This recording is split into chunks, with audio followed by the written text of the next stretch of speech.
You know, there are some moments in sports that just feel heavy. There's this weight of expectation, a string of disappointments that kind of just hangs in the air. Well, for the Mexican national team, that weight had become almost impossible to bear. This is the story of how they finally tried to snap that losing streak. 6. Seriously, just let that number sink in for a second. 6 straight matches. For a team with the pride, the passion, and the history of Mexico, that's not just a number on a page. That's a huge burden. Man, you can just imagine the pressure cooker environment. It's building with every single one of those games. It's weighing on the players, you know it's getting to the fans, and you can bet it's all landing on the coach, Javier Aguirre. A streak like that, it does more than mess up your record, it gets inside your head. But here's the thing, Aguirre, he had a plan. With the World Cup just 140 days away, he was looking at this friendly match against Panama as way more than just a chance to get a win. For him, this was a full-blown audition, a high-stakes casting call to see who really had the nerve to make the final team. So yeah, this wasn't your typical friendly match where everyone's just going through the motions. You got to think of this more like a laboratory. It was a field test, a chance for Aguirre to basically tear up the playbook and try some wild stuff under the bright lights and intense pressure of a real game. And believe me, Aguirre really went for it. First off, he rolls out this super unusual 5-defender formation. Then, he decides to try Luis Romo in a totally new spot as a central defender. All this while he's also trying to figure out how other guys like Aguirre and Guzman are going to fit into this brand new system. I mean, this was some seriously bold experimentation.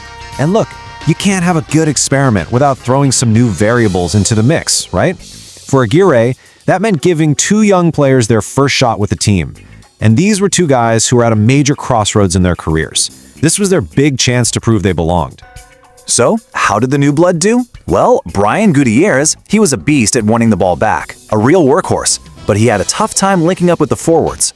Richard Ledezma, on the other hand, an absolute rock. The guy played the entire match, and the word used to describe his defense was impeccable. That's a huge deal for these 2 players, especially since they had both just decided to represent Mexico over the United States. Okay, so all these experiments are happening. The new guys are on the field, but the clock is ticking down, fast. It's still 0-0. That heavy weight of 6 straight winless games is getting heavier by the second. So the question is, how on earth were they going to pull this off? Oh man, you can't write this stuff. The breakthrough moment, the big sigh of relief, it didn't come from some heroic solo goal or a beautiful team play. Nope, it came in the final dying seconds of the match from a Panamanian player. Get this, it all starts with a sub, Armando Hormiga González. He comes into the game and does something really smart. He starts drifting away from the goal, pulling defenders with him, creating total chaos. Then, deep into stoppage time, he's the one who starts the final desperate push forward. The ball gets whipped into the box, there's a crazy scramble, and in all that confusion, a defender from Panama accidentally knocks it into his own net. And that's it, 1-0.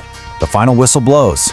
It wasn't pretty, it wasn't a tactical masterpiece by any stretch, but it was a win. The collective sigh of relief from that Mexican team must have been something else. And just like that, the number's gone. That ugly 6-game streak is wiped clean. The experiment, for all its weirdness and unconventional moves, actually worked out in the end. The pressure valve has been released, at least for a little while. So we're left with this, right? A win is a win, and you take those however you can get them. But was this weird victory from an own goal a real sign of progress? Did Aguirre's chaos tactics actually work, or was it all just a massive lucky break? As Mexico looks toward the World Cup, that's the big question. Was this a foundation to build on, or just a lucky moment that's covering up some bigger problems?